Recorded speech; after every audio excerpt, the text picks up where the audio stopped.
لا إله إلا الله محمد رسول الله لا إله إلا الله محمد رسول الله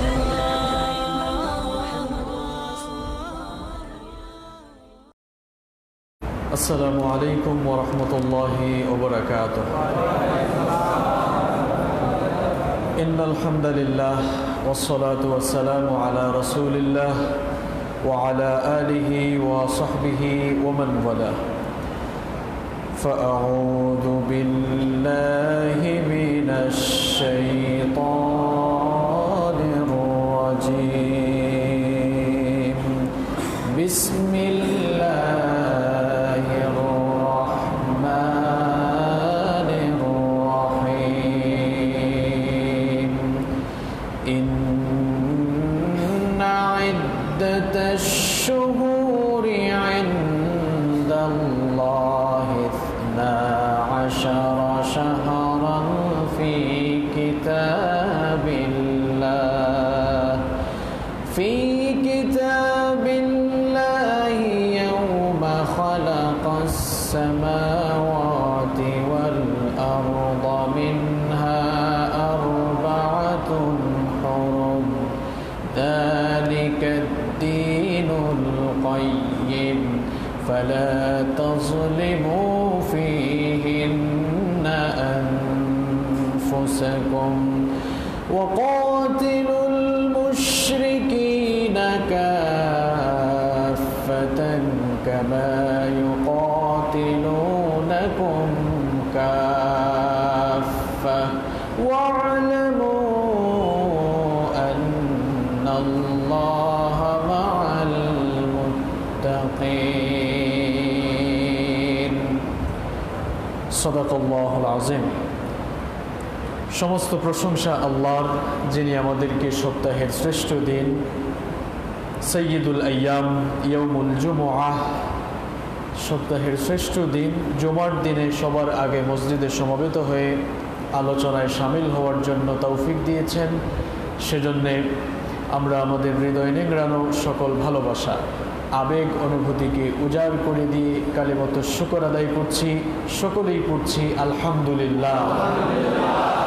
দুরুদ ও সালাম পেশ করছি সর্বকালের, সর্বযুগের সর্বশ্রেষ্ঠ মহামানব, আমাদের প্রাণ প্রিয় নবী, বিশ্ব মানবতার মুক্তির অগ্রদূত বিশ্বনবী মুহাম্মদুর রাসূলুল্লাহ সাল্লাল্লাহু আলাইহি ওয়াসাল্লামের প্রতি, যিনি আমাদেরকে তাওহীদের সমহান দীক্ষা দিয়েছেন এবং শিরক আর বেদআতের ব্যাপারে আমাদেরকে সুস্পষ্টভাবে সতর্ক করেছেন। আল্লাহুম্মা সাল্লি আলাইহি আল্লাহুম্মা বারিক আলাইহি। সম্মানিত মুসল্লিবৃন্দ, বিগত জুমায় আমরা মুহররম মাসের সম্মান, মর্যাদা এবং এই মাসের গুরুত্ব সম্পর্কে জেনেছিলাম। আল্লাহ সুবহানাহু ওয়া তাআলা বছরের 12টি মাসের মধ্যে 4টি মাসকে স্পেশালি সম্মান দিয়েছেন। সম্মানিত সেই 4টি মাসের মধ্যে অন্যতম একটি মাস হচ্ছে এই মুহররম মাস। শুধু তাই নয়, রাসূল করিম সাল্লাল্লাহু আলাইহি ওয়াসাল্লাম এই মুহররম মাসকে শাহরুল্লাহ অর্থাৎ আল্লাহর মাস বলে আখ্যায়িত করেছেন। সুবহানাল্লাহ।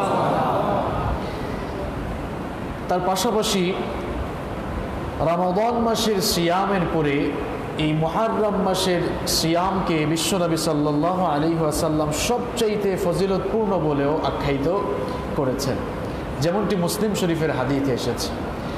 মুসলিম শরীফের বর্ণনায় হাদিস এসেছে, عن أبي هريرة رضي الله عنه قال قال رسول الله صلى الله عليه وسلم أفضل الصيام بعد رمضان شهر الله المحرم وأفضل الصلاة بعد الفريضة صلاة الليل سيد المحدثين أبو هريرة رضي الله عنه حديثটি বর্ণনা করেছেন। বিশ্বনবী সাল্লাল্লাহু আলাইহি ওয়াসাল্লাম বলেছেন, রমজানের রোজার পরে আল্লাহর কাছে সবচাইতে ফজিলতের, আল্লাহর কাছে সবচাইতে পছন্দের রোজা হচ্ছে আল্লাহর মাস মুহররম মাসের রোজা। ওয়া আফদালুস সালাতি বা'দাল ফারিদাতি সালাতুল লাইল, আর ফরজ সালাতের পরে আল্লাহর কাছে সবচেয়ে পছন্দনীয়, সবচেয়ে ফজিলতের সালাত হচ্ছে রাতের নামাজ। রাতের শেষাংশে যে নামাজ পড়া হয় সেই সালাতের নাম কি? তাহাজ্জুদের সালাত। ফরজ নামাজের পরে আল্লাহর কাছে তাহাজ্জুদের নামাজ অত্যন্ত পছন্দের নামাজ। আর রমজান মাসের রোজার পরে আল্লাহর কাছে সবচাইতে ফজিলতের, সবচাইতে পছন্দের রোজা হচ্ছে এই চলতি মাস মুহররম মাসের রোজা। সুবহানাল্লাহ। মুহররম মাসটি যেমন অত্যন্ত মর্যাদা সম্পন্ন একটি মাস, এই মাসের একটি দিন রয়েছে যেই দিনটিকে বলা হয় ইয়াউমে আশুরা তথা আশুরার দিন। এই আশুরার দিবসটিও অত্যন্ত ফজিলতপূর্ণ এবং তাৎপর্যপূর্ণ। আশুরা দিবসের একটি ঐতিহাসিক প্রেক্ষাপট রয়েছে। বুখারী এবং মুসলিমের বর্ণনায় আশুরা দিবসের প্রেক্ষাপট সম্পর্কিত হাদিসটি এক যুগে এভাবে বর্ণিত হয়েছে। عن ابن عباس رضي الله عنهما أن رسول الله صلى الله عليه وسلم قدم المدينة। আব্দুল্লাহ ইবনে আব্বাস রাদিয়াল্লাহু আনহু এই হাদিসটি বর্ণনা করেছেন। তিনি বলেছেন বিশ্বনবী সাল্লাল্লাহু আলাইহি ওয়াসাল্লাম যখন মক্কাতুল মুকাররমা থেকে মদিনা মুনাওয়ারায় হিজরত করলেন, বিশ্বনবী যখন মদিনা মুনাওয়ারায় আগমন করলেন, ফাওয়াজাদাল ইয়াহুদ সিয়ামা ইয়াউম আশুরা, বিশ্বনবী লক্ষ্য করে দেখলেন মদিনার ইহুদিগণ আশুরার দিনে তারা সিয়াম পালন করে। فقال لهم رسول الله صلى الله عليه وسلم ما هذا اليوم الذي تصومونه। এই অবস্থা দেখে বিশ্বনবী তাদেরকে প্রশ্ন করলেন, আশুরার দিনে তোমরা কেন রোজা রাখো? فقالوا هذا يوم عظيم أنجى الله فيه موسى وقومه وغرق فرعون وقومه। তখন ইহুদিরা বিশ্বনবী সাল্লাল্লাহু আলাইহি ওয়াসাল্লামকে জবাব দিল, এই দিনটি হচ্ছে একটি কল্যাণকর দিন, বিরাট একটি বিজয়ের দিন। এই দিনে আল্লাহ পাক তার নবী মুসা আলাইহিস সালাম এবং তার উম্মত বনি ইসরাইলকে এই দুনিয়ার সবচাইতে নিকৃষ্টতম স্বৈরাচারী জালেম ফেরাউন এবং তার সৈন্যবাহিনী থেকে নাজাত দিয়েছিলেন। ফাসামাহু মুসা শুকরা ফানাহনু নাসুমুহু। মুসা আলাইহিস সালাম আশুরার এই দিনে ফেরাউনের বিরুদ্ধে বিজয় লাভ করার কারণে আল্লাহর শুকরিয়া আদায় করে তিনি রোজা রেখেছিলেন। এই জন্য তাকে অনুসরণ করে আমরাও রোজা রাখি। فقال رسول الله صلى الله عليه وسلم فنحن أحق وأولى بموسى منكم فصامه رسول الله صلى الله عليه وسلم وأمر بصيامه। এই কথা শুনে তিনি ইহুদিদেরকে বললেন, ও ইহুদিরা ভালো করে শোনো, আল্লাহর নবী সাইয়েদনা মুসা আলাইহিস সালামকে অনুসরণের দিক থেকে তোমাদের চাইতে আমি বেশি হকদার। এই জন্য এখন থেকে আশুরার দিনে আমিও রোজা রাখবো। আর সাহাবীদেরকে তিনি অর্ডার দিলেন, আমার সাহাবীরা এখন থেকে আশুরার দিনে তোমরাও সিয়াম পালন করবা। মদিনায় হিজরতের পরেই আশুরার রোজা শুরু হয়ে গেল। আর রমজান মাসের রোজা ফরজ হওয়ার আগ পর্যন্ত আশুরার রোজাই কিন্তু মুসলমানদের উপরে ফরজ ছিল। হিজরি দ্বিতীয় সনে যখন আল্লাহ তাআলা মুসলমানদের জন্য রমাদান মাসের রোজাকে ফরজ করে দিলেন, তখন আশুরার রোজা ঐচ্ছিক হয়ে যায়, অপশনাল হয়ে যায়। রাখলে সওয়াব আছে, না রাখলে কোনো গুনাহ নাই। অপশনাল হয়ে গেলেও আশুরার এই রোজাটি, এটি শরীয়তের মধ্যে এর ফজিলত এত বেশি থাকে গেল, ফজিলতের দিক থেকে রমজান মাসের রোজার পরেই হচ্ছে আরাফা দিবসের রোজার মর্যাদা, আর আরাফা দিবসের রোজার মর্যাদার পরেই হচ্ছে এই আশুরা দিবসের রোজার মর্যাদা। যেমনটি মুসলিম শরীফের হাদিসে বর্ণিত হয়েছে, বিশ্বনবী সাল্লাল্লাহু আলাইহি ওয়াসাল্লাম বলেছেন, সিয়ামু ইয়াউমি আরাফাতা আহতাসিবু আলাল্লাহি আন ইউকাফিরা আস-সানাতাল্লাতী ক্বাবলা ওয়াস-সানাতাল্লাতী বা'দা।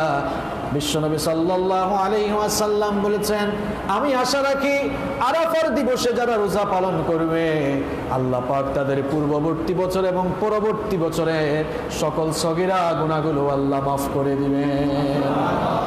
রমজান মাসের রোজার পরেই হচ্ছে আরাফা দিবসের রোজার মর্যাদা, আর আরাফা দিবসের রোজার মর্যাদার পরেই হচ্ছে আশুরা দিবসের রোজার মর্যাদা। এই জন্য এই হাদিসেই বিশ্বনবী বলেছেন, এই হাদিসে বিশ্বনবী সাল্লাল্লাহু আলাইহি ওয়াসাল্লাম বলেছেন ওয়াসিয়ামু ইয়াউমি আশুরা আহতাসিবু আলাল্লাহি আন ইউকাফিরা সানাতাল্লাতী ক্বাবলা।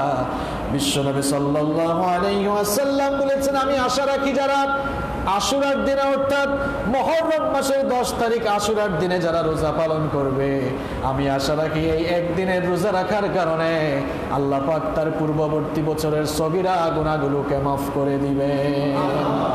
এজন্য আশুরার এই রোজাটি ঐচ্ছিক হলেও নফল হলেও এর ফজিলত কম না বেশি? এজন্য প্রিয় মুসল্লি ভাইয়েরা, আশুরার এই রোজাটি গুরুত্ব সহকারে পালন করা আমাদের সকলের জন্যই উচিত। তবে খেয়াল রাখতে হবে আশুরার এই রোজা পালনের ক্ষেত্রে ইহুদিদের সাথে যেন সামঞ্জস্য হয়ে না যায়। কারণ ইহুদিরাও এই দিনটাকে তাজিম করে সম্মান করে ইহুদিরাও এই দিনে রোজা রাখে। এই জন্য আশুরার রোজা রাখার ক্ষেত্রে তাদের সাথে যেন আমাদের কোনো মিল না থাকে, বৈপরীত্য প্রদর্শন করতে হবে। আর সেই বৈপরীত্য কিভাবে প্রদর্শন করবেন? মুসলিম শরীফের বর্ণনায় আরেকটি হাদিস এসেছে, সাহাবায়ে কেরাম রিদওয়ানুল্লাহি তাআলা আলাইহিম আজমাইন তারা রাসূল করিম সাল্লাল্লাহু আলাইহি ওয়াসাল্লামের ওয়াফাতের বছরে, যেই বছর বিশ্বনবীর ওয়াফাত হয়ে যায়, সেই বছরে তারা বিশ্বনবীর কাছে গিয়ে জানতে চাইলেন। তারা বললেন ইন্নাহু ইয়াউমুন তুআজ্জিমুহুল ইয়াহুদ ওয়ান নাসারা, ওগো আল্লাহর রাসূল, আশুরার এই দিনটিকে ইহুদি এবং নাসারারা, ইহুদি খ্রিস্টানরাও এই দিনকে তাজিম করে এবং তারা এই দিনে রোজা রাখে, আমরাও তো এই দিনে রোজা রাখছি, তাহলে তাদের সাথে তো আমাদের মিলে যাচ্ছে। এই কথা শুনে বিশ্বনবী সাল্লাল্লাহু আলাইহি ওয়াসাল্লাম সাহাবীদেরকে জবাব দিবেন, فإذا كان العام المقبل إن شاء الله صمنا اليوم التاسع।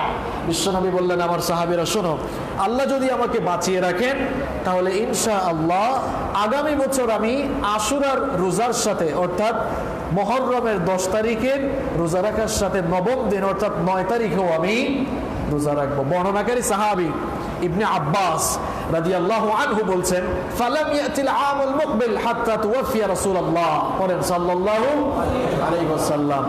এই কথা বলার পর আর পরবর্তী বছরে হায়াত বিশ্বনবী পান নাই, অর্থাৎ ওই বছরেই তার ইন্তেকাল হয়ে যায়। যেহেতু বিশ্বনবী সাল্লাল্লাহু আলাইহি ওয়াসাল্লাম নিয়ত করেছিলেন যে আগামী বছর বেঁচে থাকলে কয়টা রোজা রাখবেন? 2টা, 9 তারিখে এবং 10 তারিখে, যেন ইহুদিদের সাথে কোনো সামঞ্জস্য না থাকে। আবার আরেকটি হাদিস, এটি মুসনাদে আহমদের মধ্যে বর্ণিত হয়েছে, যদিও হাদিস বিশারদগণ কেউ কেউ এই হাদিসটিকে সহিহ বলেছেন, আবার কেউ কেউ এই হাদিসটিকে দাঈফ বলেও আখ্যায়িত করেছেন। হাদিসটি হচ্ছে এই হাদিসটা ইবনে আব্বাস রাদিয়াল্লাহু আনহু বর্ণনা করেছেন। বিশ্বনবী সাল্লাল্লাহু আলাইহি ওয়াসাল্লাম বলেছেন, সুমু ইয়াউমা আশুরা, তোমরা আশুরার দিবসে রোজা রাখো, ওয়াখালিফু ফীহিল ইয়াহুদ, তবে রোজা রাখার ক্ষেত্রে ইহুদিদের ব্যতিক্রম করো, সুমু ক্বাবলাহু ইয়াওমান আও বাদাহু ইয়াওমান, হয় তোমরা আগের দিনের সাথে মিলিয়ে রাখো অথবা পরের দিনের সাথে মিলিয়ে রাখো। আশুরা সংক্রান্ত যতগুলো হাদিস বর্ণিত হয়েছে, এই সবগুলো হাদিসকে একত্রিত করে উলামায়ে কেরাম যেই বক্তব্য পেশ করেছেন সেটি হচ্ছে এই, আশুরা দিবসের রোজা আমরা 3 ভাবে চাইলে রাখতে পারবো। কয়ভাবে? 3 ভাবে। ভালো করে শুনেন। নাম্বার 1, 1 নম্বর হচ্ছে আমরা 9 তারিখ এবং 10 তারিখ অর্থাৎ আগের দিনের সাথে মিলিয়ে রাখতে পারবো। নাম্বার 2 নম্বর হচ্ছে আমরা পরের দিনের সাথে মিলিয়ে রাখতে পারবো অর্থাৎ 10 এবং 11। আর নাম্বার 3 হচ্ছে চাইলে কেউ শুধুমাত্র আশুরার রোজা রাখতে পারবে। তবে এই মতের ব্যাপারে উলামায়ে কেরামের বক্তব্য হচ্ছে এটি অনুচিত এবং অনুত্তম একটি কাজ। কারণ ইহুদিরাও যেহেতু একদিন রোজা রাখে, আমাদের জন্য উচিত হবে একদিন রোজা না রাখা। তাহলে আমরা হয় আগের দিনের সাথে মিলিয়ে রাখবো অথবা পরের দিনের সাথে মিলিয়ে রাখবো। আজকে কত তারিখ বলেন তো? মুহররম মাসের কত তারিখ আজকে? মাশাআল্লাহ, আপনারা সবাই জানেন আজকে হচ্ছে 8 তারিখ। তাহলে আমরা চাইলে আগামীকাল থেকেই রোজা রাখা শুরু করতে পারি, কিংবা আগামীকাল যদি না রাখতে পারি তাহলে 10 এবং 11 তারিখে আমরা রোজা রাখতে পারি। রমজান মাসের রোজার পরে অত্যন্ত ফজিলতপূর্ণ রোজা হচ্ছে এই আশুরার রোজা। আমরা সকলেই যেন গুরুত্ব সহকারে আশুরার এই রোজা পালন করতে পারি। আল্লাহ তাআলা আমাদের সকলকে সেই তৌফিক দান করুন। প্রিয় ভাইয়েরা, আলোচনার এই পর্যায়ে আমরা আশুরার ঘটনার মধ্যে কিংবা আশুরার এই দিবসের মধ্যে আমাদের জন্য কি কি শিক্ষণীয় বিষয় রয়েছে সেগুলো আমরা এখন জানার চেষ্টা করব ইনশাআল্লাহ। আমি আমার ক্ষুদ্র রিসার্চে, আমি আমার ক্ষুদ্র গবেষণায়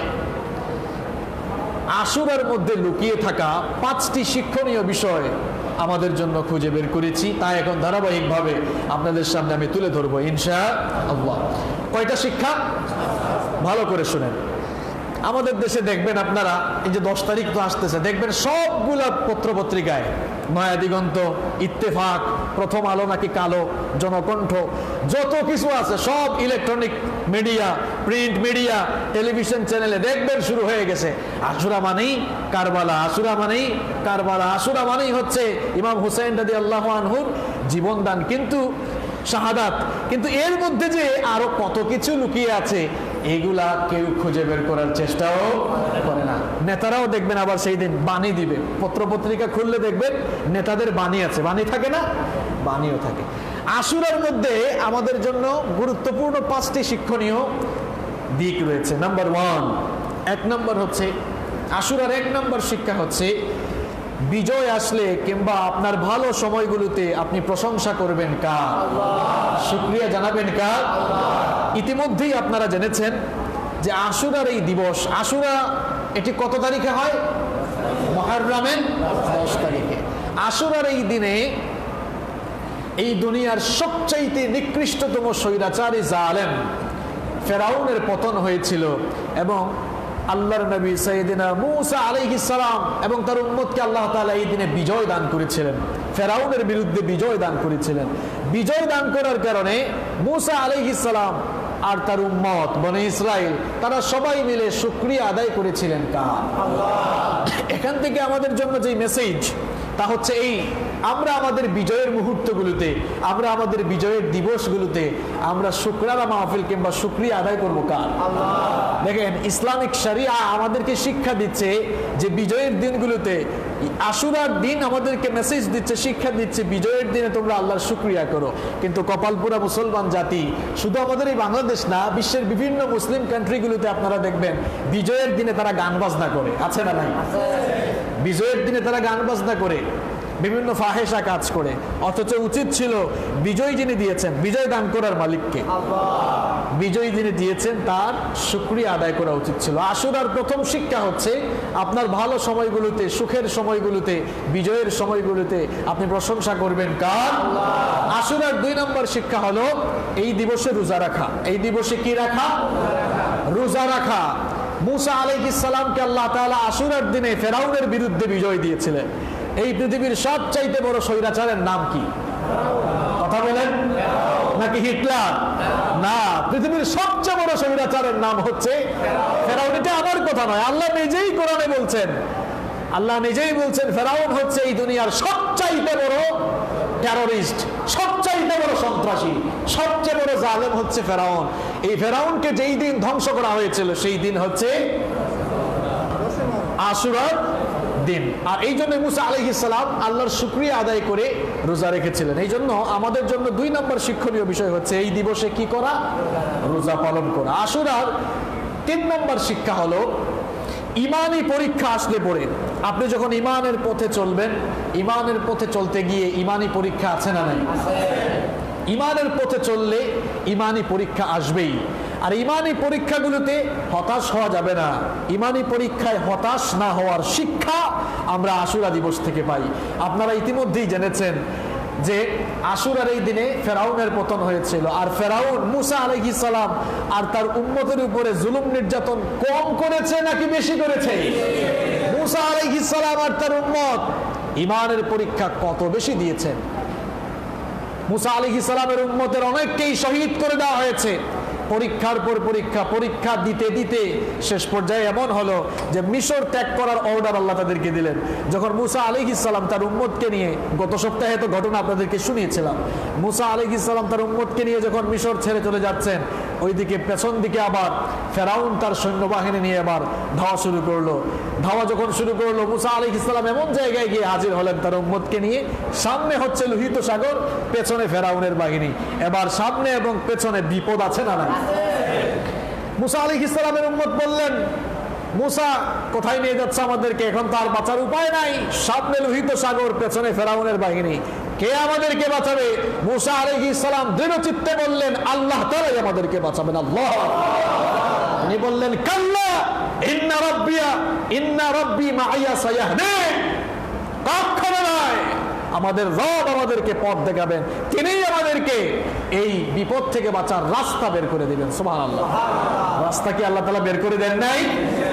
লোহিত সাগরেও রাস্তা তৈরি করে দিয়েছিলেন কে? আল্লাহ। এই যে ঈমানের পরীক্ষা আসলো, মুসা আলাইহিস সালাম কি হতাশ হয়ে গিয়েছেন? না। এই জন্য এই আশুরা দিবস থেকে আল্লাহর দিন কায়েমের আন্দোলনের কর্মীদেরকে এখান থেকে শিক্ষা নিতে হবে, ইমানদারদেরকে শিক্ষা নিতে হবে যে আমাদের উপরে যতই জুলুম নির্যাতন, পাহাড় সমপরিমাণ জুলুম নির্যাতন যদি আসে, আমরা কখনো নিরাশ হয়ে যাব। আর ইমানদারদেরকে আল্লাহ তাআলা পরীক্ষা করবেন, এটি আল্লাহ তাআলা কোরআনে কারীমের বহু জায়গায় বলেছেন। সূরাতুল আনকাবুতের শুরুতে আল্লাহ এভাবে বলছেন, أحسب الناس أن يتركوا أن يقولوا آمنا وهم لا يفتنون। মানুষ কি মনে করেছে আমরা ঈমান এনেছি, এতটুকু কথা বললেই তাদেরকে ছেড়ে দেওয়া হবে আর তাদেরকে পরীক্ষা করা হবে না? এটা কি মানুষ মনে করেছে নাকি? ওয়ালাকাদ ফাতান্নাল্লাযীনা মিন قبلهم فليعلمن الله الذين صدقوا وليعلمن الكاذبين। আল্লাহ পাক বলেন কখনো নয়, ঈমান এনেছি এতটুকু কথা বললেই তোমাদেরকে ছেড়ে দেওয়া হবে না, অবশ্যই তোমাদেরকে মুসিবতে ফেলা হবে, অবশ্যই তোমাদেরকে ঈমানের অগ্নি পরীক্ষার সম্মুখীন করা হবে, যাতে করে জেনে নিতে পারি ঈমানের দাবিতে তোমরা কারা সত্যবাদী আর তোমরা কারা ঈমানের দাবিতে মিথ্যাবাদী। এই জিনিস যেন আমি আল্লাহ জেনে নিতে পারি। আবার কোরআনে কারীমের 2 নম্বর সূরা সূরাতুল বাকারা এর 214 নম্বর আয়াতে আল্লাহ পাক আরো সুন্দর করে বললেন, আম হাসিবতুম أن تدخلوا الجنة ولما يأتكم مثل الذين خلوا من قبلكم مستهم البأساء والضراء وزلزلوا حتى يقول الرسول والذين آمنوا معه متى نصر الله ألا إن نصر الله قريب। আল্লাহ পাক বলেন তোমরা কি মনে করেছো এমনি এমনি জান্নাতে প্রবেশ করবা? জান্নাত তো কারো মামু বাড়ি আর খালু বাড়ি না যে চাইলেই তোমরা প্রবেশ করতে পারবা। কি মনে করেছো এমনি এমনি তোমরা জান্নাতে প্রবেশ করবা আর তোমাদেরকে পরীক্ষা করা হবে না, তোমরা পরীক্ষার সম্মুখীন হবে না, মুসিবত আসবে না, এমনটাকে তোমরা মনে করেছো নাকি? অথচ তোমাদের পূর্ববর্তী সকল যুগের সকল ইমানদারদেরকে আল্লাহ পাক পরীক্ষা করেছিলেন। পরীক্ষা দিতে দিতে তাদের অবস্থা এত চরম পর্যায়ে পৌঁছেছিল, ওই জামানার নবীরা শেষ পর্যন্ত নবীদের উম্মতরা সবাই সমস্বরে বলেছিল মাতা নাসরুল্লাহ।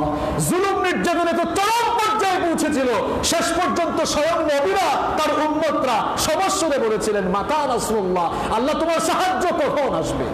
চিন্তা করেন মানুষের মুখ থেকে এমন কথা কখন বের হয়? যখন জুলুম নির্যাতনের মাত্রা একেবারে সর্বোচ্চ পর্যায়ে চলে যায়, তখন নবীরাও চুপ থাকেন না, বলা শুরু করে দেন মাতা রাসূলুল্লাহ, আল্লাহ তোমার বিজয় কখন আসবে? আল্লাহ তাদেরকে বলেছিলেন সান্ত্বনা দিয়ে, চিন্তা করো না, আলা ইন্না নাসরাল্লাহি করিব, অবশ্যই আল্লাহ তাআলার মদদ, আল্লাহর বিজয় তোমাদের জন্য সন্নিকটে। সুবহানাল্লাহ।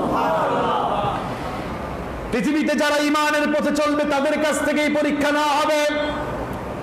এই জন্য বেঈমানরা কখনো পরীক্ষার সম্মুখীন হয় না, এদের জীবন যাপন খুব সুখ স্বাচ্ছন্দ্যের হয়, আর ঈমানদারদের জীবনটা কাটায় পরিপূর্ণ হয়।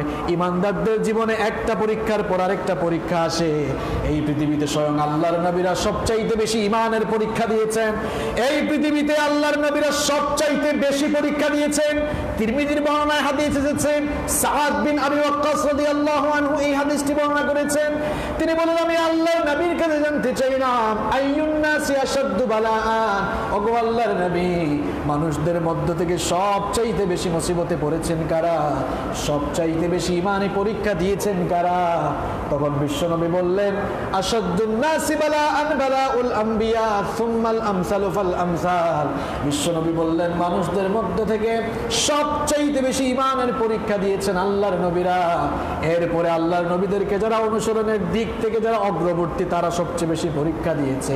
ফায়ুবতালার রাজুলু আলা হাসাবি দীনি, যার মধ্যে দিনদারিতা যত বেশি তার ঈমানের পরীক্ষাও তত বেশি। যার দিনদারিতা যত বেশি, যার ঈমানের পাওয়ার, যার ঈমানের চেতনা যত বেশি, তার পরীক্ষা কম না বেশি? কথা বলেন, কম না বেশি?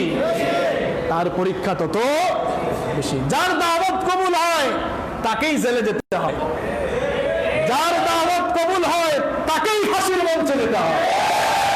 যার দাওয়াত কবুল হয় না এদেরকে বিপদে মুসিবতেও পড়তে হয়, কারণ তার দাওয়াত হচ্ছে জিলাপি খাওয়ার দাওয়াত, তার দাওয়াত হচ্ছে রবিউল আউয়াল মাস আসলে পরে বিরামি খাওয়ার দাওয়াত। আপনি যদি নবীদের কর্মপন্থা অনুসরণ করে দাওয়াত দেন, বিশ্ব নবী এবং আল্লাহর নবী ইউসুফ আলাইহিস সালাম যেভাবে জেলে গিয়েছেন, আপনাকেও কিন্তু জেলে চলে যেতে হবে।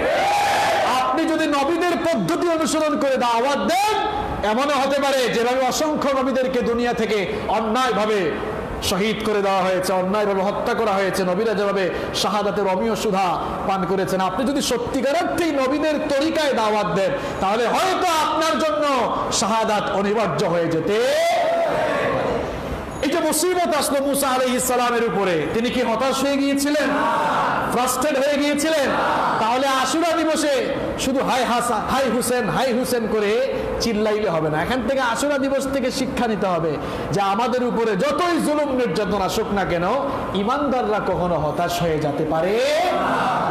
আশুরা দিবসের 4 নাম্বার শিক্ষা হলো, জালেমের জুলুম যতই দীর্ঘস্থায়ী হোক না কেন, জালেমের জুলুম যতই দীর্ঘস্থায়ী হোক না কেন, এই জুলুমের অবসান একদিন না একদিন শেষ হবেই হবে।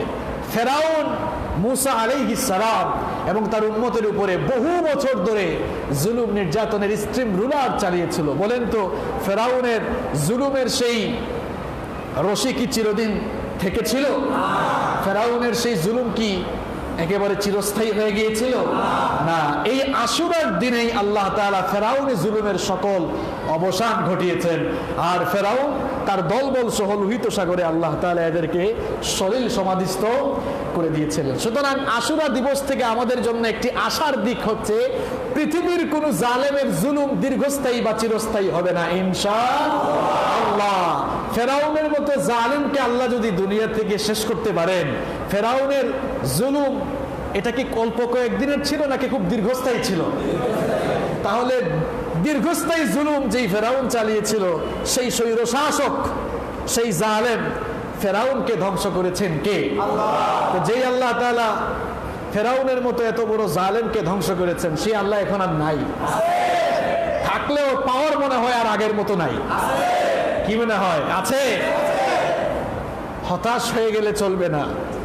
আল্লাহ তাআলা তার নির্ধারিত সময়কেই আল্লাহ তাআলা তার নির্ধারিত সময় আসলে পরেই জালেমদেরকে পাকড়াও করেন। আর আল্লাহর নির্ধারিত সময় আসার পর আল্লাহ তাআলা যখন জালেমদেরকে পাকড়াও করেন, তখন ওই জালেমদেরকে দুনিয়ার কোনো কিছুই আর বাঁচাতে পারে। ফেরাউনের এত ক্ষমতা ছিল, এত ক্ষমতা ছিল, লোহিত সাগরে যখন পড়লো, লোহিত সাগরে যখন সে পানি খেয়ে খেয়ে মারা যাচ্ছে, এই অবস্থা যখন, তখন কি তাকে কেউ সেখান থেকে উদ্ধার করতে পেরেছে? বাঁচাতে পেরেছে? হাত তুলে বলেছিল, আল্লাহ ভালো হয়ে গেছে, আমারে বাঁচাও, আমি তো ঈমান আনছি, আনা মিনাল মুসলিমিন। বনি ইসরাইলের লোকেরা যাদের উপরে ঈমান এনেছে, আমানতু আন্নাহু লা ইলাহা ইল্লাল্লাযী আমানাত বিহি বানু ইসরাইল, বনি ইসরাইল যার উপরে ঈমান আনছে, আমিও কিন্তু তার উপরে ঈমান আনছি। ও আনা মিনাল মুসলিমিন, আমি মুসলমান হয়ে গেছি, আমাকে বাঁচাও। আল্লাহ বললেন, তোকে আর বাঁচাবো না, আজকে তোকে দুনিয়া থেকে চিরদিনের মতো খতম করে দিব। তাহলে এই আশুরার দিবসে ফেরাউনের সকল জুলুমের, ফেরাউনের সব জুলুমের অবসান ঘটেছে। সুতরাং প্রিয় ভাইয়েরা, এই আশুরা দিবস আমাদেরকে যে মেসেজ দিচ্ছে সেটা হচ্ছে এই, দুনিয়ার কোন জালেম জুলুম করে সে চিরস্থায়ী হতে পারবে? তার এই জুলুমের অবসান একদিন না একদিন ঘটবেই ঘটবে। রাখবে। ফেরাউনকে যেভাবে পৃথিবীর কেউ মনে রাখে নাই, মনে রাখলেও ঘৃণার সাথে স্মরণ করে, এভাবে ফেরাউনের উত্তরসূরি সকল জালেমদেরকে যুগ যুগ ধরে কিয়ামত পর্যন্ত জালেমদেরকে কিন্তু মানুষ ঘৃণা ভরেই স্মরণ করবে। আশুরা দিবসের 5 নম্বর শিক্ষা হচ্ছে ইহুদিদের অনুসরণ না করা। ইতিমধ্যে আপনারা জেনেছেন যে বিশ্বনবী সাল্লাল্লাহু আলাইহি ওয়াসাল্লাম সাহাবীদেরকে বললেন যে আশুরার রোজা পালনের ক্ষেত্রে তোমরা ইহুদিদের বিপরীত করো, অর্থাৎ তারা একদিন রোজা রাখে আর তোমরা কি করো 2 দিন রাখো, হয় আগের দিনের সাথে মিলিয়ে রাখো অথবা পরের দিনের সাথে মিলিয়ে রাখো। এখন আপনাদের কাছে আমার প্রশ্ন হচ্ছে, শুধু কি আশুরার রোজার বেলায় আমরা ইহুদিদের বিপরীত কাজ করব, নাকি আমাদের দৈনন্দিন জীবনের সকল কাজকর্ম ইহুদিদের বিপরীত হবে? অবশ্যই আমাদের আকীদা বিশ্বাসের সাথে সম্পৃক্ত সবগুলো কাজ ইহুদিদের বিপরীত হওয়া লাগবে। এটাই হচ্ছে আশুরার মূল দাবি। এখন আমরা তো মুসলমান, আমরা আশুরার দিবস পালন করি, আবার আমরা ইহুদিদের দেখানো, ইহুদিদের প্রতিষ্ঠিত 31st নাইট রাইটও তো আমরা 31st নাইট ওই রাতটাও তো আমরা উদযাপন করে থাকি। তাহলে ইহুদিদের সাথে আমাদের বৈপরীত্য আর থাকলো কোথায়? আমরা মুসলমান, ইহুদিদের কাপড় চোপড়, আমাদের নারীরা ইহুদিদের কাপড় চোপড় পরে, এরকম নারী মনে হয় আমাদের দেশে নাই, আছে? আমরা মুসলমানদের দেশে এখন সুন্দরী প্রতিযোগিতা হয় না, মিস ওয়ার্ল্ড প্রতিযোগিতা হয় না? এগুলো কি মুসলমানদের কাজ নাকি ইহুদিদের কাজ?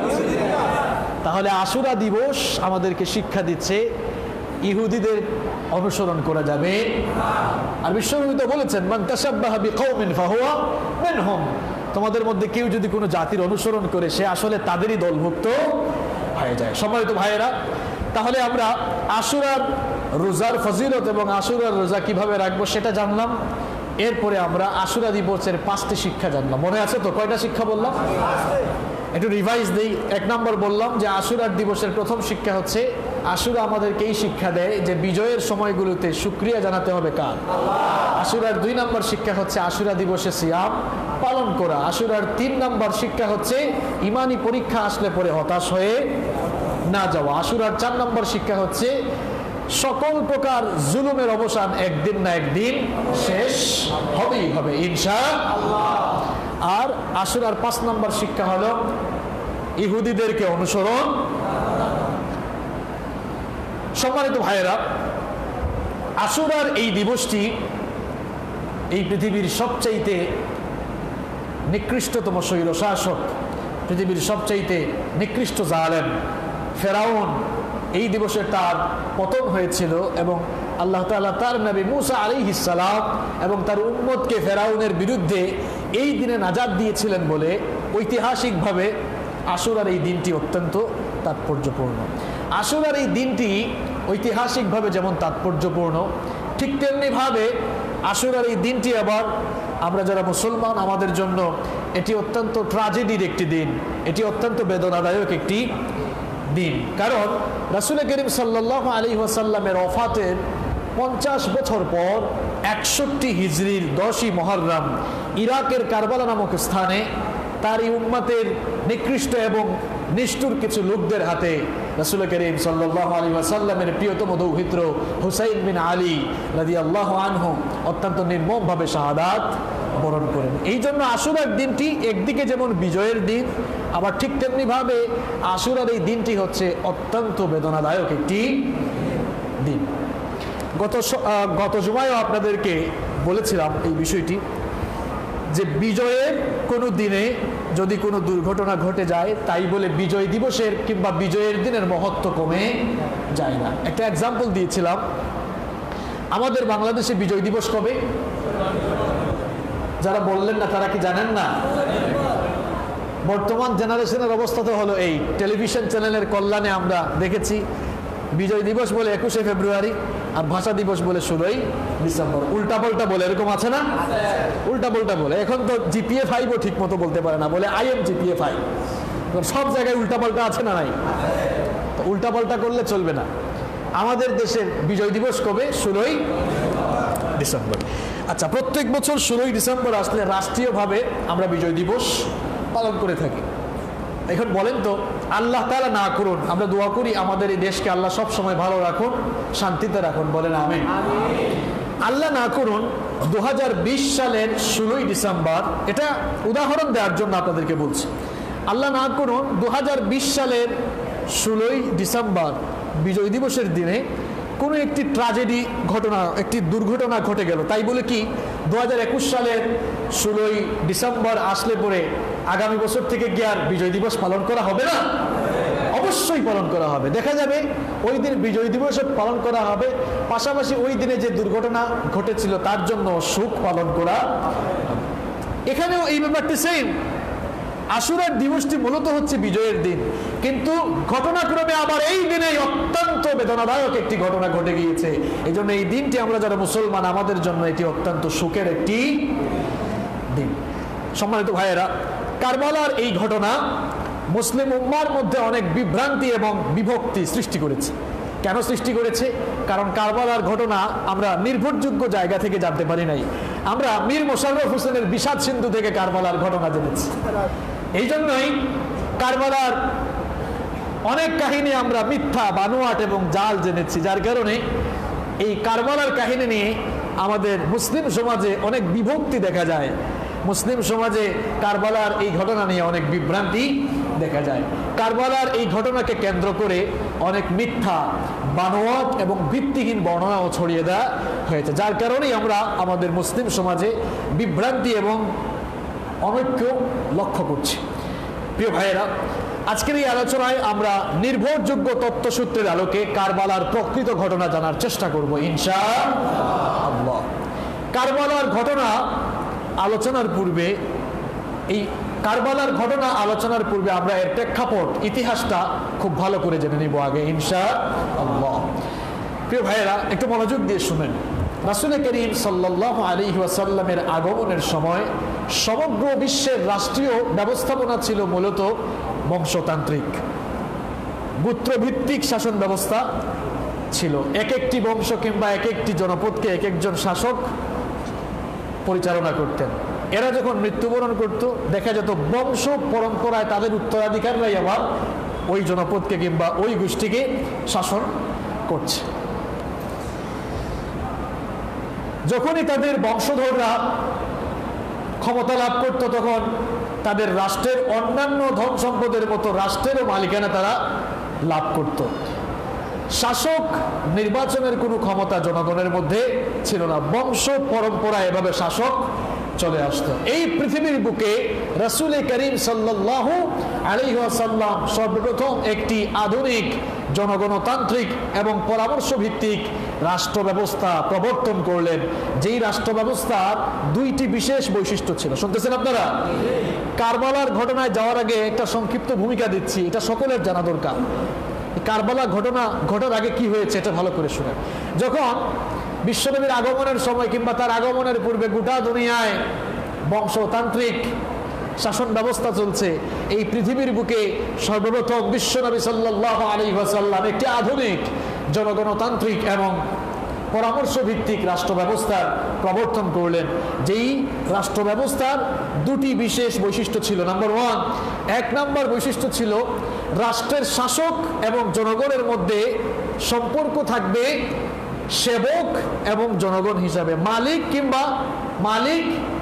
কিংবা জনগণের সম্পর্ক থাকবে না, অর্থাৎ যারা শাসন করবেন তারা দেশের মালিক থাকবেন না, বরং তারা থাকবেন জনগণের সেবক। তারা সেবক হয়েই জনগণের সেবা করবেন। আর দ্বিতীয় বৈশিষ্ট্য ছিল যে রাষ্ট্রকে শাসন করার জন্য রাষ্ট্রপ্রধান কিংবা শাসক নির্বাচন করবেন জনগণ, অর্থাৎ জনগণ তাদের পছন্দ মতো তাদের পরামর্শের ভিত্তিতেই তারা শাসককে নির্বাচন করবেন।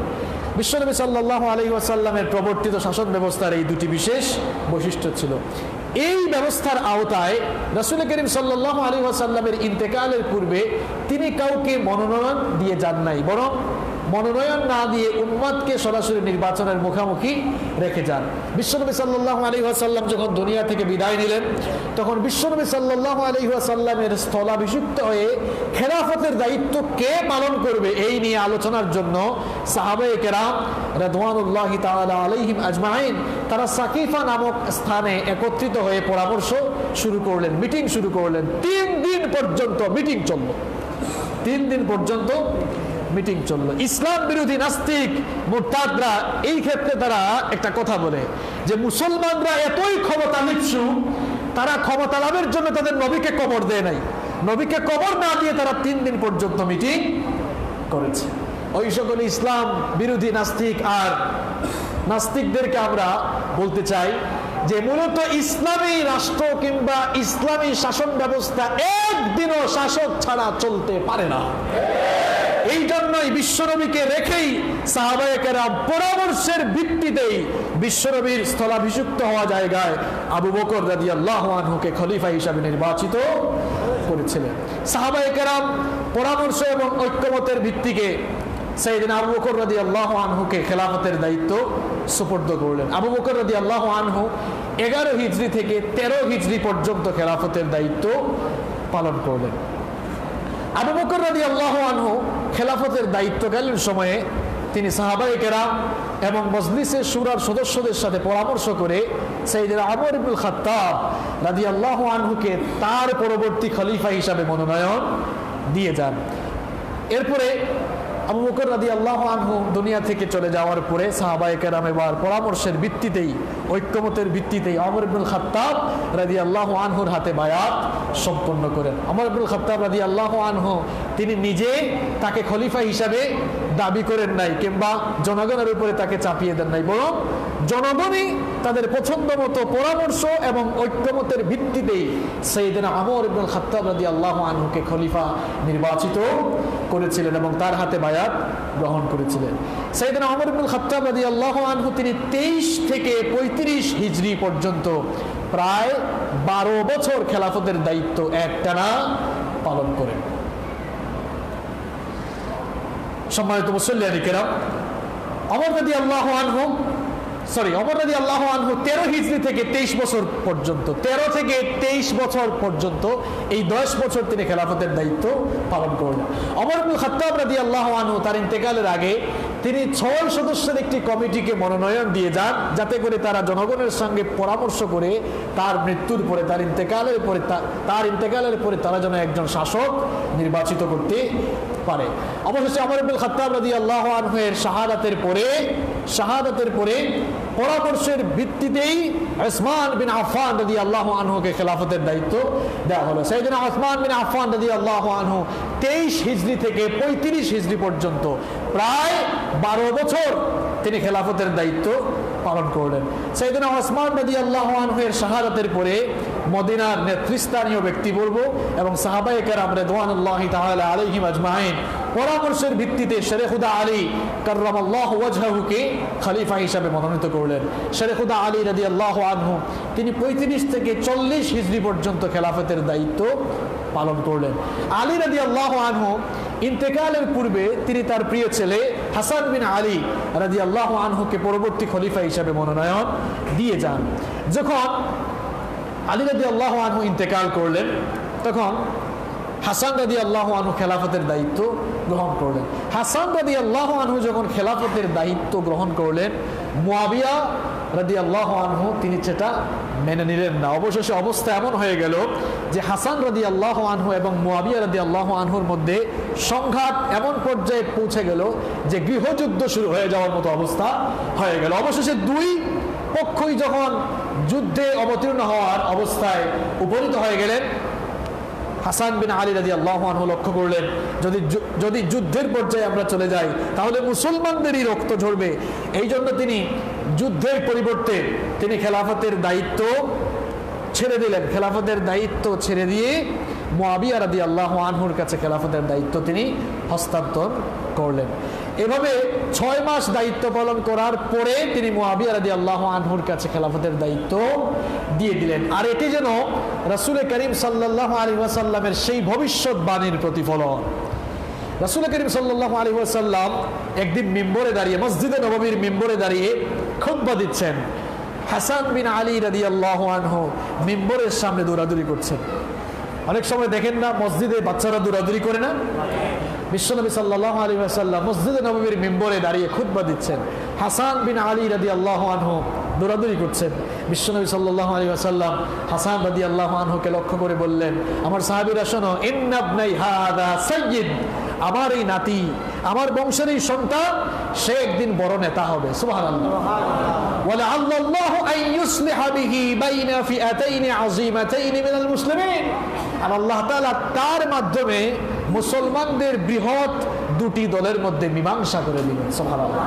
তাহলে যেই ভবিষ্যৎবাণী বিশ্বনবী সাল্লাল্লাহু আলাইহি ওয়াসাল্লাম জীবিত থাকা অবস্থায় করে গিয়েছিলেন, সেই ভবিষ্যৎবাণীর প্রতিফলন এই জায়গায় ঘটলো।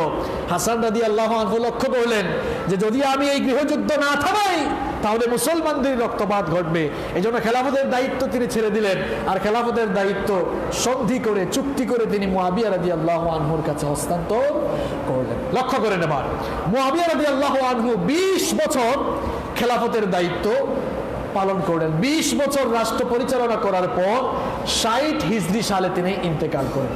তিনি তার ইন্তেকালের পূর্বে রাজনৈতিক এবং সামাজিক নেতৃবৃন্দের সাথে পরামর্শ করে তিনি তার পুত্র ইয়াজিদকে পরবর্তী শাসক হিসেবে মনোনয়ন দিয়ে যান।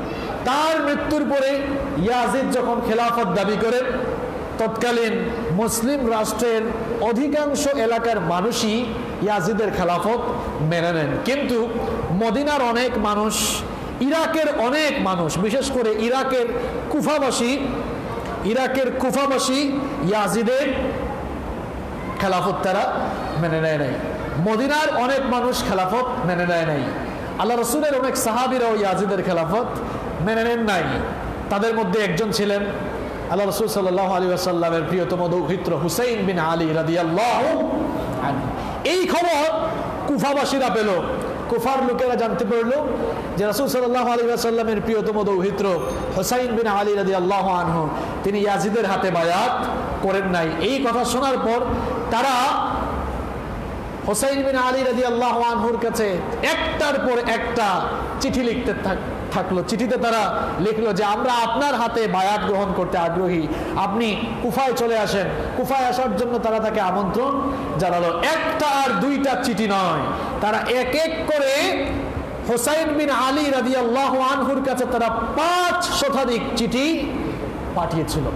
একের পর এক চিঠি যখন হুসাইন রাদিয়াল্লাহু আনহু পাচ্ছেন, তিনি প্রকৃত অবস্থা পর্যবেক্ষণের জন্য, যাচাই বাছাইয়ের জন্য তিনি চাচাতো ভাই মুসলিম বিন আকিলকে কুফায় পাঠালেন। মুসলিম কুফায় পৌঁছালেন। কুফায় গিয়ে তিনি লক্ষ্য করে দেখলেন যে সত্যি সত্যি এখানকার লোকেরা হুসাইন রাদিয়াল্লাহু আনহুর কাছে বায়াত গ্রহণ করতে চাচ্ছে। এই জন্য তিনিও চিঠি লিখলেন হুসাইন রাদিয়াল্লাহু আনহুর কাছে যে আপনি আর কাল বিলম্ব না করে আপনি অতি সত্বর কুফায় চলে আসুন। অন্যদিকে মুসলিম বসে থাকলেন না, তিনি হুসাইন রাদিয়াল্লাহু আনহুর সপক্ষে বায়াত গ্রহণও শুরু করে দিলেন। হানি বিন উরওয়ার ঘরে বায়াত সম্পন্ন হওয়া আবার শুরু হলো। এই খবর আবার চলে গেল সিরিয়ায় থাকা ইয়াজিদের কাছে। ইয়াজিদ যখন এই খবর শুনলেন, ইয়াজিদ এই খবর শোনা মাত্রই তিনি কুফার গভর্নর নুমান বিন বশিরকে পদচ্যুত করে বসরার গভর্নর উবাইদুল্লাহ বিন জিয়াদকে কুফার দায়িত্ব দিলেন এবং তাকে বললেন তুমি অতি সত্বর কুফায় চলে যাও। যারা আমার বিরুদ্ধে বিদ্রোহ করবে, কুফার যেই মানুষরা আমার বিরুদ্ধে বিদ্রোহ করবে তাদেরকে থামাও। আর হুসাইন যদি কুফায় আসতে চায় সে যেন কুফায় না আসে, তাকে বাধা দিবা। অর্থাৎ কুফায় যেন সে না আসতে পারে, সেখান থেকে তাকে বের করে দিবা। একটা বিষয় লক্ষ্য করে, ইয়াজিদ কিন্তু উবাইদুল্লাহকে, হুসাইন রাদিয়াল্লাহু আনহুকে হত্যা করার আদেশ দেয় নাই, বরং বলেছে যে হুসাইন যেন কুফায় আসতে না পারে, তোমরা তাকে বাধা দিবা। এবার উবাইদুল্লাহ কুফায় গিয়ে পৌঁছালেন। উবাইদুল্লাহ বিন জিয়াদ কুফায় পৌঁছেই অবস্থা তিনি যাচাই বাছাই করতে লাগলেন। গুপ্তচর বৃত্তির মাধ্যমে তিনি জানতে পারলেন যে হ্যাঁ, ঘটনা তো সত্যি, হুসাইনের পক্ষে মুসলিম বায়াত শুরু করে দিয়েছেন। ওইদিকে আবার মুসলিম বিন আকিল তিনিও বসে নেই, তিনি 4000 সমর্থক নিয়ে উবাইদুল্লাহ বিন জিয়াদ যেই প্রাসাদে ছিলেন সেই প্রাসাদ তিনি ঘেরাও করে ফেললেন। সেই প্রাসাদ ঘেরাও করার পরে উবাইদুল্লাহ বিন জিয়াদ এই অবস্থা লক্ষ্য করে তিনি এবার প্রাসাদের সামনে দাঁড়িয়ে বক্তব্য দিলেন। তিনি তার বক্তব্যে কুফার মানুষকে ইয়াজিদের সৈন্যবাহিনীর ভয় দেখালেন এবং তারা যে বায়াত গ্রহণ করেছেন, বায়াত থেকে ফিরে আসার জন্য তিনি তাদেরকে বিভিন্ন ধরনের লোভ লালসাও দেখাতে লাগলেন। দেখা গেল উবাইদুল্লাহ বিন জিয়াদ যখন এদের সামনে বক্তব্য দিলেন, বক্তব্য দেওয়ার পর আস্তে আস্তে করে এই ভীতু মানুষগুলো মুসলিমকে রেখে তারা পালাতে লাগলো। দেখা গেল মাগরিবের আগে 4000 সমর্থকদের মধ্য থেকে মুসলিম বিন আকিলের সাথে মাত্র 3 জন লোক অবশিষ্ট রইল। দেখেন এই কুফার লোকেরা আসলেই কুফা। এই জন্য আরবিতে একটা প্রবাদ আছে, আল কুফি লা ইউফি। আরবিতে একটা প্রবাদ আছে, আল কুফি লা ইউফি, অর্থাৎ কুফার মানুষ আসলেই কুফা, এরা কথা দিয়ে কখনো কথা রাখে না। 4000 মানুষ দ্বীপ্রহরের সময়, দুপুর বেলায় 4000 ছিল, সন্ধ্যার আগেই কয়জন? সূর্যাস্তের পরে দেখা গেল যে এই 3 জন ছিল, এই 3 জন নাই, সব চলে গিয়েছে। এবার উবাইদুল্লাহ বিন জিয়াদ মুসলিম বিন আকিলকে গ্রেফতার করার অর্ডার দিলেন। এবার উবাইদুল্লাহ বিন জিয়াদকে গ্রেফতার, এবার উবাইদুল্লাহ বিন জিয়াদ মুসলিম বিন আকিলকে গ্রেফতার করলেন। গ্রেফতার করার পরে মুসলিম বিন আকিলকে এবার মৃত্যুদণ্ড দেওয়া হলো। মৃত্যুদণ্ডের আগে উবাইদুল্লাহ বিন জিয়াদের কাছে মুসলিম বিন আকিল একটি আবেদন করলেন যে আমার মৃত্যুর আগে আমাকে একটা সুযোগ দাও, আমি হুসাইন রাদিয়াল্লাহু আনহুর কাছে একটা চিঠি লিখতে চাই। তিনি চিঠিতে লিখলেন যে হুসাইন, পরিবার পরিজন নিয়ে ফেরত যাও, কারণ এর আগে তো তিনি একটি চিঠি দিয়েছিলেন যে তাড়াতাড়ি কুফায় চলে আসেন, কিন্তু এবার তিনি চিঠি লিখছেন যে তাড়াতাড়ি পরিবার পরিজন নিয়ে মদিনার দিকে ফিরে যাও, কারণ কুফার মানুষরা আসলে কুফা, আল কুফি লা ইউফি, এরা কথা দিয়ে কথা রাখে না, এদের ধোঁকায় পড়ো না, কেননা এরা আমাদের সাথে মিথ্যা বলেছে, তারা সত্য বলেনি, তাদের দেয়া এই তথ্য সত্য নয়। অতঃপর জুলহাজ মাসের 9 তারিখে মুসলিম বিন আকিলকে মৃত্যুদণ্ড দেওয়া হয়। এর আগে মুসলিম বিন আকিল যে চিঠিটি পাঠিয়েছিলেন কুফায় আসার পরেই, ওই চিঠি পেয়েই জুলহাজ মাসের 8 তারিখে ইমাম হুসাইন বিন আলী রাদিয়াল্লাহু আনহু সপরিবারে তিনি কুফার উদ্দেশ্যে যাত্রা শুরু করেছেন। তিনি যখন কুফার উদ্দেশ্যে মদিনা ত্যাগ করেছিলেন, তখন অনেক প্রবীণ সাহাবীরা তাকে নিষেধ দিয়েছিলেন। ভালো করে শুনেন, তিনি যখন মদিনা ছেড়ে চলে যাচ্ছিলেন, মদিনা ছেড়ে তিনি যখন কুফার উদ্দেশ্যে রওনা করেছিলেন, অনেক সাহাবীরা তাকে নিষেধ দিয়েছিলেন। তাদের মধ্যে উল্লেখযোগ্য হচ্ছেন আব্দুল্লাহ ইবনে আব্বাস রাদিয়াল্লাহু আনহু, আব্দুল্লাহ ইবনে ওমর রাদিয়াল্লাহু আনহু, আব্দুল্লাহ ইবনে জুবাইর রাদিয়াল্লাহু আনহু, আব্দুল্লাহ ইবনে আমর রাদিয়াল্লাহু আনহু এবং তার ভাই মোহাম্মদ ইবনুল হালাফিয়া প্রমুখ সাহাবীরা এদের মধ্যে উল্লেখযোগ্য ছিলেন।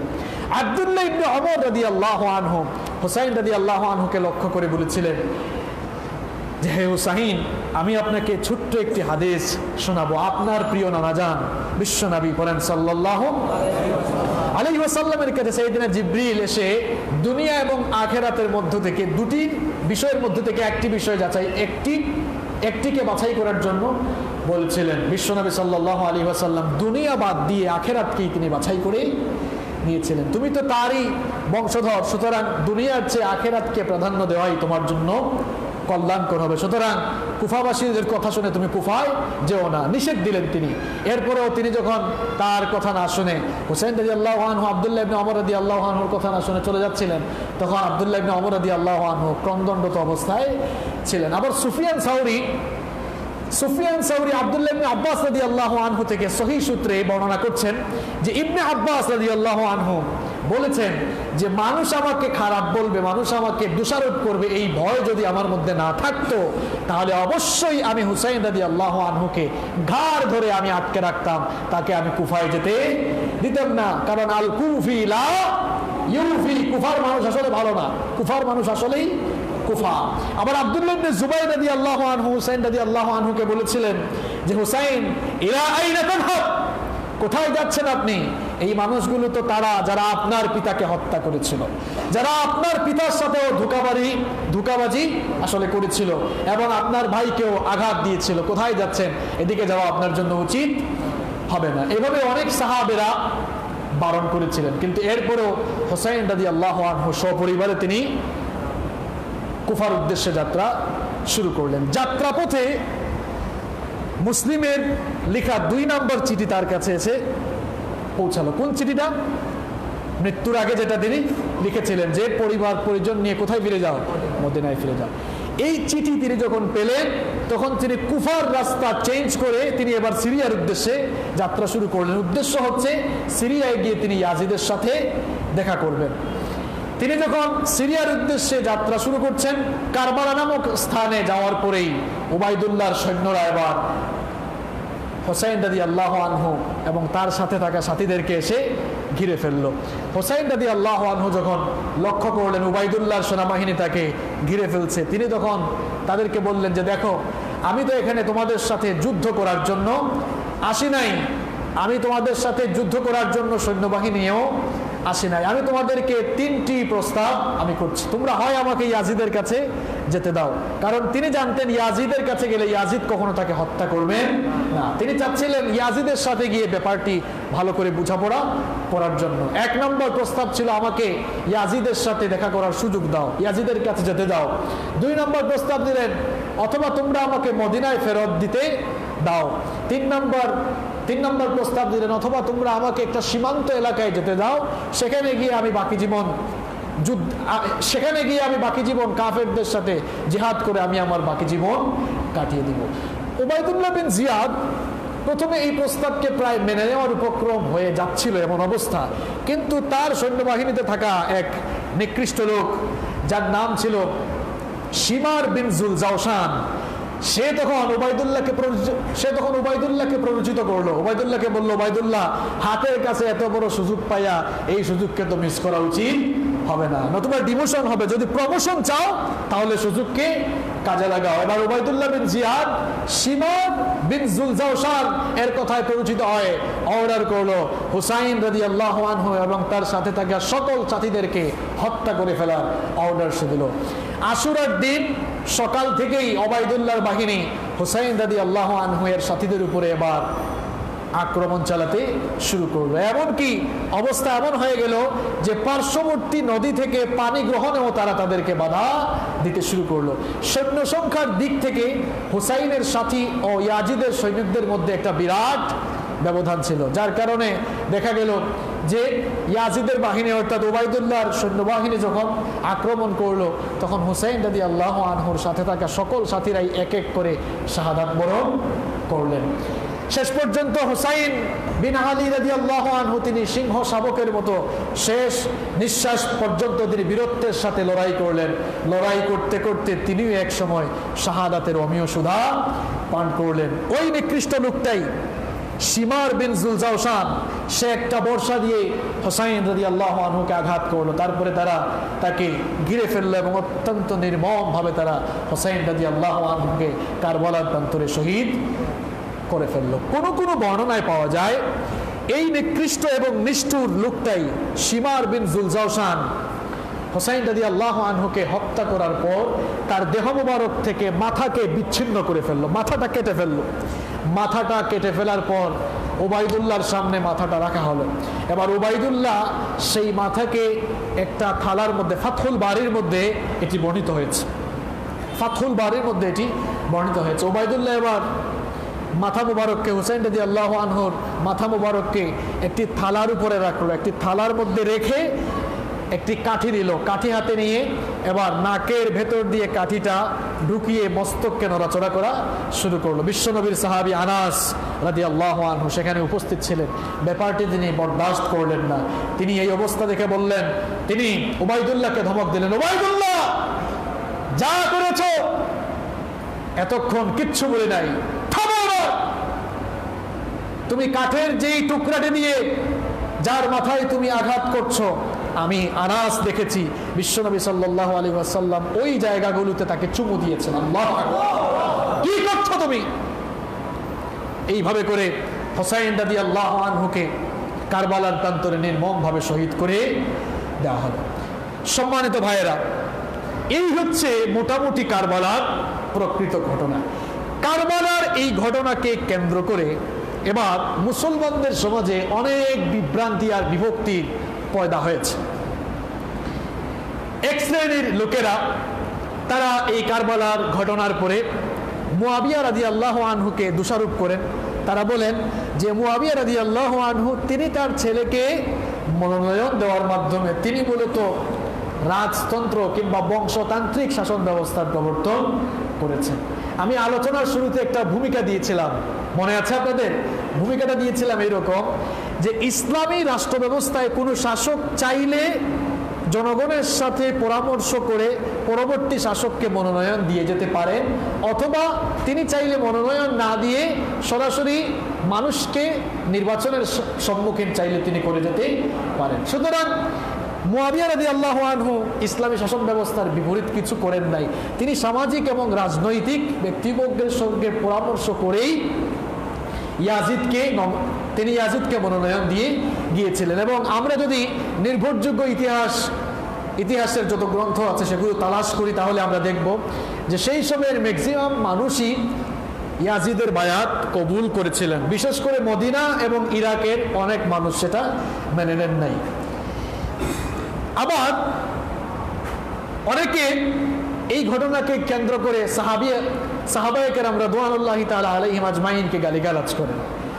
বিশেষ করে শিয়ারা কারবালার এই ঘটনাকে কেন্দ্র করে শিয়া সম্প্রদায় তারা সাহাবীদেরকে সমান তালে গালাগালি করে, অথচ সাহাবীদেরকে তুচ্ছতাচ্ছিল্য করলে ঈমান থাকবে? কথা বলেন, ঈমান থাকবে? গোটা দুনিয়ার সকল মানুষের আমলকে যদি একত্রিত করা হয়, একজন সাহাবীর জুতার তলার ধুলারও সমান হবে না। আল্লাহ!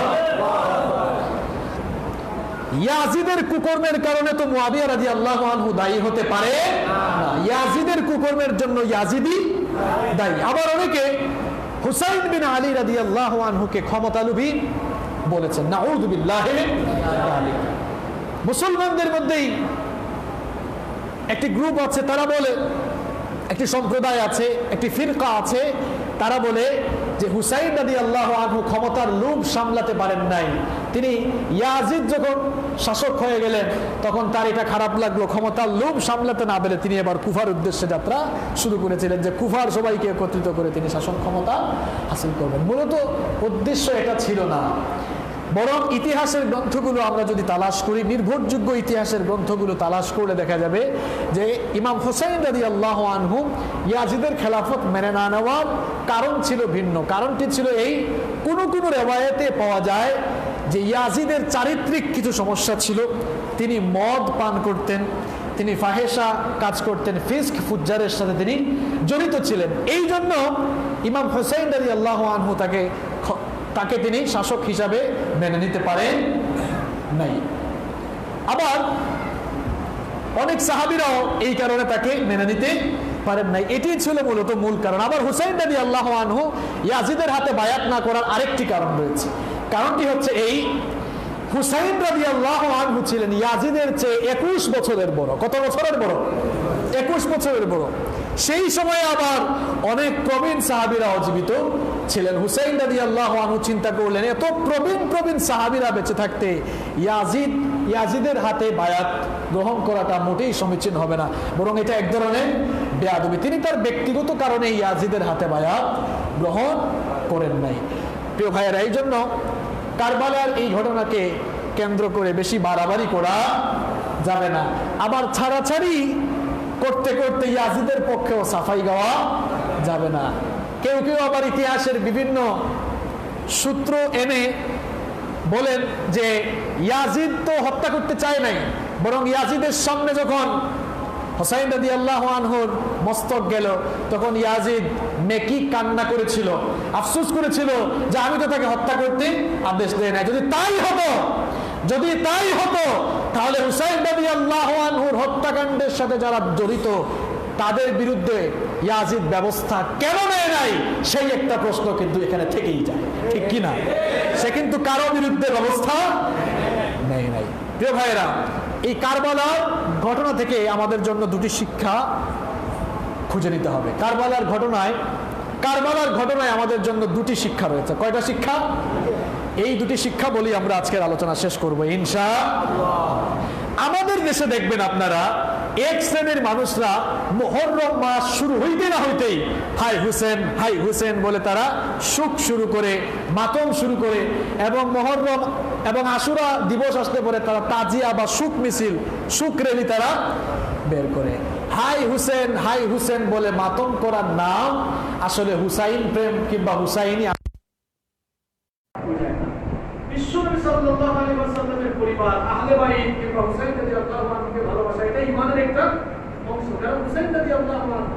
তিনি বিশ্বনবীর পরিচয় টুকরা ছিলেন। হাসান আর হুসাইন বিশ্বনবীর দুই নাতিকে বিশ্বনবী এত মহব্বত করতেন। বিশ্বনবী বলতেন তোমা রাইহানাতাইন মিনাদ দুনিয়া, এই দুইজন হচ্ছে দুনিয়ায় আমার পারফিউম, আমার সুগন্ধি। সুবহানাল্লাহ।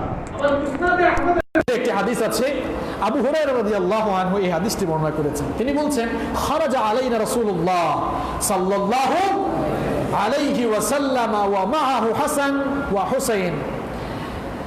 আবু হুরায়রা রাদিয়াল্লাহু আনহু বলছেন আল্লাহ রাসূল সাল্লাল্লাহু আলাইহি ওয়াসাল্লাম একবার আমাদের দিকে আসতেছিলেন, একবার তিনি ঘর থেকে বের হলেন, তখন তার সাথে ছিলেন হাসান এবং হুসাইন। হাদা আলা আতিকিহি ওয়া হাদা আলা আতিকিহি, তার এক কাঁধে ছিলেন হাসান এবং আরেক কাঁধে ছিলেন হাসান হুসাইন। দুই নাতিকে দুই কাঁধে নিয়ে তিনি ঘর থেকে বের হলেন।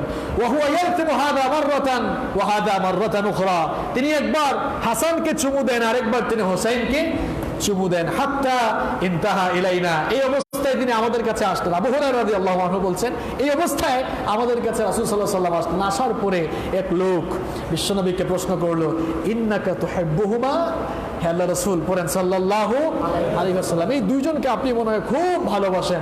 বিশ্বনবী তখন বললেন মান আহাব্বাহুমা ফাকাদ আহাব্বানি ওয়া মান আবগাদাহুমা ফাকাদ আবগাদানি, এই দুইজনকে যারা ভালোবাসবে তারা যেন আমি নবীকেই ভালোবাসলো, আর এই দুইজনকে যারা কষ্ট দিল ঘৃণা করলো তারা যেন আমি নবীকেই কষ্ট দিল, আমি নবীকেই তারা ঘৃণা করলো। আল্লাহু আকবার। সুতরাং আহলে বাইত বা হুসাইন এদেরকে ভালোবাসা ইমানের দাবি, আমরা এদেরকে ভালোবাসবো। কিন্তু 10 মুহররম আসলে তাদের শাহাদাতের ওই দিবসে শুধু হাই হুসেন বলে তাজিয়া কিংবা শোক মাতম করার নামে হুসাইন প্রেম নয়, বরং হুসাইন প্রেম হচ্ছে হুসাইন রাদিয়াল্লাহু আনহু সত্যের পক্ষে দাঁড়িয়ে তিনি যেভাবে ইয়াজিদি শাসনের সামনে মাথা নত না করে তিনি যেভাবে মৃত্যু পর্যন্ত আমরণ সংগ্রাম করে তিনি যেভাবে শাহাদাতের পেয়ালা পান করেছেন, সেখান থেকে শিক্ষা নিতে হবে আমাদেরকে। ইমাম হুসাইন রাদিয়াল্লাহু আনহু তিনি যেভাবে সত্যের পক্ষে দাঁড়িয়ে ইয়াজিদি শাসনের বিরুদ্ধে সংগ্রাম করে তার জীবনকে তিনি বিলিয়ে দিয়েছিলেন। বর্তমান দুনিয়াও কারবালা, এই কারবালাময় দুনিয়ার সকল জালেমদের বিরুদ্ধে আমরণ সংগ্রাম করার প্রতিজ্ঞা এই কারবালা থেকে নিতে হবে। গোটা দুনিয়া এখন কারবালা, কাশ্মীর কারবালা হয়ে আছে। কই আপনি তো কোনোদিন সুখ করলেন না, সুখ রেলি বের করলেন না, শুধু আপনার গায়ের মধ্যে আঘাত করলেন আর হাই হুসেন করলেন। এটা তো হুসাইন প্রেম না। যদি সত্যিকারার্থেই আপনি হুসাইন প্রেম, আপনার ভেতরে হুসাইন প্রেম থাকে, বা আপনি যদি হুসাইন প্রেমিক বলে আপনাকে দাবি করেন, বা আপনি আপনাকে সুন্নিয়তের দাবিদার মনে করেন, তাহলে হুসাইন যে আদর্শে তার জীবন দিয়ে গিয়েছেন, কোন আদর্শ? তার আদর্শ ছিল তিনি সত্যের সামনে মাথা নত, তিনি মিথ্যার সামনে মাথা নত করেন নাই, সত্যের পক্ষে আমরণ তিনি ইয়াজিদি শাসনের বিরুদ্ধে সংগ্রাম করে তার জীবনকে বিলিয়ে দিয়েছেন। যদি সত্যিকারের আপনি হুসাইনকে ভালোবেসে থাকেন, সত্যিকারের হুসাইন প্রেমিক আপনি যদি হয়ে থাকেন, সত্যিকারের সুন্নি যদি আপনি হয়ে থাকেন, তাহলে আপনার মধ্যে স্বৈর শাসকদের বিরুদ্ধে আমরণ সংগ্রাম অভ্যাস দেখা যাবে। নইলে আপনি খামাখাই সুখ করবেন, মাতম করবেন, আর মুখ দিয়ে সুন্নি বলে দাবি করবেন। এগুলো আসলে ভাওতাবাজি আর প্রতারণা ছাড়া আর কিছুই নয়।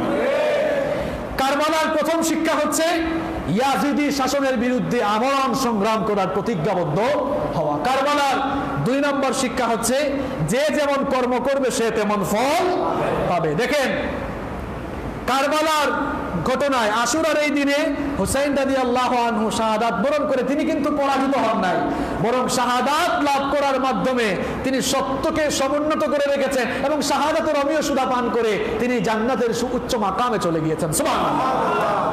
তিনি পরাজিত হন নাই, বরং পরাজিত হয়েছে তারা যারা হুসাইন রাদিয়াল্লাহু আনহুকে হত্যা করেছিল। ইতিহাস ঘেটে দেখেন হুসাইন রাদিয়াল্লাহু আনহুকে যারা হত্যা করেছিল, তার হত্যাকাণ্ডের সাথে জড়িত প্রত্যেকটি ব্যক্তি কয়েক বছরের মধ্যেই মুখতার আত-তাকাফির বাহিনীর হাতে অত্যন্ত নির্মম এবং নির্লজ্জভাবে তারা দুনিয়া থেকে বিদায় নিয়েছে। এবং ইয়াজিদ যার শাসন আমলে, ইয়াজিদের শাসন আমলে যে হুসাইন রাদিয়াল্লাহু আনহুকে শহীদ করে দেওয়া হয়েছে, সেই ইয়াজিদও কিন্তু ক্ষমতায় বেশি দিন থাকতে পারে নাই। 4 বছর যেতে না যেতেই সেও কিন্তু পৃথিবী থেকে বিদায় নিয়েছে। সেই যে ইয়াজিদ দুনিয়া থেকে গেল আজ 1442 সাল, আরবি কত সাল? 1442 সাল। ইয়াজিদের বংশে আজ পর্যন্ত কেউ মেম্বারও হইতে পারে নাই, আজ পর্যন্ত ক্ষমতার স্বাদ তারা আর কেউ ভোগ করতে পারে নাই। তাহলে আপনারা বলেন তো, কারবালার এই ঘটনায় সত্যিকারেরই কে জয়ী হয়েছে, ইয়াজিদ নাকি হুসাইন রাদিয়াল্লাহু আনহু? অবশ্যই হুসাইন রাদিয়াল্লাহু আনহু। তিনি সত্যকে সমুন্নত করে রেখেছেন এবং শাহাদাতের পেয়ালা পান করার মাধ্যমে তিনি বিজয়ী হয়েছেন। আর ইয়াজিদ সহ ওবাইদুল্লাহ সৈন্যবাহিনী সহ যারা এই নির্লজ্জ হত্যাকাণ্ডের সাথে জড়িত ছিল তারা সকলেই পরাজিত হয়েছে। সম্মানিত ভাইয়েরা, সময়ও শেষ হয়ে গিয়েছে, কিন্তু একটি কথা না বললেই নয়, 2 মিনিট সময় নিচ্ছি। এই আশুরা দিবসকে কেন্দ্র করে আমাদের দেশে প্রচলিত অনেক কুসংস্কার এবং বেদাত আছে। এই কাজগুলো আমাদের সকলকে বর্জন করতে হবে। নাম্বার 1, 1 নম্বর হচ্ছে এই দিনের তাৎপর্য এবং ফজিলতের ব্যাপারে দেখা যায় মিথ্যা এবং বানোয়াট অনেক কাহিনী আমরা বর্ণনা করি। অনেকেই বলেন এই দিনে দুনিয়া সৃষ্টি হয়েছে, এই দিনে আবার ইউনুস আলাইহিস সালামকে মাছের পেট থেকে মুক্তি দেওয়া হয়েছে, ইত্যাদি ইত্যাদি বিভিন্ন কাহিনী বলেন। আসলে হাদিস বিশারদগণ এই প্রত্যেকটি বর্ণনাকে অত্যন্ত ভিত্তিহীন, বানোয়াট এবং জাল বলে সম্বোধন করেছে। আশুরা দিবসে 2 নম্বর বর্জনীয় কাজ হচ্ছে এই দিনে কোনো প্রকার তাজিয়া, শোক গাথা পাঠ, শোক পালন মিছিল কিংবা র্যালি বের করা যাবে না, অথবা শরীরকে রক্তাক্ত করা যাবে না। 3 নম্বর হচ্ছে আশুরার দিবসকে কেন্দ্র করে বিশেষ কোনো সালাত আদায় করা যাবে না। 4 নম্বর হচ্ছে আশুরার দিবসকে কেন্দ্র করে বিশেষ কোনো প্রকার খাবারের আয়োজন করা যাবে না, অর্থাৎ স্বভাবজাত খাবারের পরিবর্তে বিশেষ স্পেশাল খাবার, হালুয়া রুটি আপনাদের এলাকায় আছে নাকি নাই, এগুলো করা যাবে না। আশুরার দিবসকে ফজিলতপূর্ণ দিবস মনে করে চোখে সুরমা লাগানো যাবে না। আশুরার দিবসকে কেন্দ্র করে নতুন কাপড় পরিধান, শুধুমাত্র ওই দিনেই নতুন কাপড় পরিধান করা যাবে না। তবে কেউ যদি প্রত্যেক দিনই ভালো ভালো কাপড় পরে, সে ওই দিনে পড়ুক, কোনো অসুবিধা নাই। 7 নম্বর হচ্ছে আশুরার দিন রোজা পালন না করে খানাপিনায় ব্যস্ত থাকা যাবে না, বরং আশুরার দিবসে রোজা রাখতে হবে। রোজার ফজিলত তো আমরা আলোচনার প্রথম দিকে জেনেছি। 8 নম্বর হচ্ছে এই মুহররম মাসকে অনেকে আবার সুখের মাস মনে করে এই মাসে বিয়ে শাদীও করে না, এরকম কিছু মানুষও কিন্তু আছে। এমনটা করা যাবে না। মুহররম মাসকে সুখের মাস মনে করে বিয়ে শাদী না করা কিংবা গোশত না খাওয়া, এরকম কাজও করা যাবে না। আবার অনেকে দেখা যায় মুহররম মাস আসলে হুসাইন রাদিয়াল্লাহু আনহু এবং আহলে বায়তদের বিভিন্ন জনের কৃত্রিম কবর বানিয়ে কবরের উপরে এক ধরনের বিশেষ ফ্ল্যাগ, বিশেষ পতাকা তারা টানায়। জানি না আপনারা দেখেছেন কিনা, আমি কিন্তু বাংলাদেশের অনেক জায়গায় এটা দেখেছি। আমার এলাকায়, সিলেটে আমার এলাকায় আমি এটা দেখেছি। কৃত্রিম কিছু কবর বানিয়ে তার উপরে তারা সবুজ কালারের এক ধরনের বিশেষ ফ্ল্যাগ দেখবেন, বিশেষ এক ধরনের পতাকা তারা টানায় এবং মানুষদের কাছ থেকে তারা টাকা পয়সাও ঘুরে ঘুরে কালেকশন করতে থাকে। এইরকম কাজ শরীয়তের পরিপন্থী, এরকম কাজ করা যাবে না। আবার সুখ পালনের জন্য কালো কিংবা সবুজ রঙের কাপড় পরিধান করা যাবে না, এমন কাজও করা যাবে না। আবার অনেকে আছে আশুরার মাস, মুহররমের মাস, এটি যেহেতু শোকের মাস, অনেকে তার স্ত্রীর কাছেও যায় না, এটিও গোঁড়ামি এবং শরীয়তের পরিপন্থী একটি কাজ। এরপরে আশুরা দিবসকে কেন্দ্র করে কোনো প্রকার মাতম বা সুখ র্যালিও করা যাবে না। অবশ্যই এই দিনটি আমাদের জন্য অত্যন্ত সুখের দিন। আমরা যারা মুমিন, আমরা যারা মুসলমান, কারবালার এই ট্র্যাজেডিময় ঘটনা আমাদের হৃদয়কে ক্ষত বিক্ষত করে দেয়, ঠিক কি না? কিন্তু তাই বলে কোনো মুসলমান কারো মৃত্যুতে শোক কিংবা তাজিয়া মিছিল করা, এগুলো ইসলামী শরীয়তে কি জায়েজ আছে? এগুলো করা যাবে না। যদি এগুলো জায়েজ থাকতো তাহলে তো বিশ্বনবীর ওফাতেও আমরা এগুলো করতাম, তাই না? সাহাবীদের জন্য আমরা এগুলো করতাম। এগুলো যেহেতু জায়েজ নেই, এজন্য এগুলো করা যাবে না। আমাদেরকে যেই কাজ করতে হবে, আশুরা এবং কারবালা থেকে শিক্ষা নিয়ে আমাদের জীবনকে পরিচালনা করতে হবে। আল্লাহ তাআলা আমাদের সকলকে সেই তৌফিক দান করুন, আমরা বলি আমিন।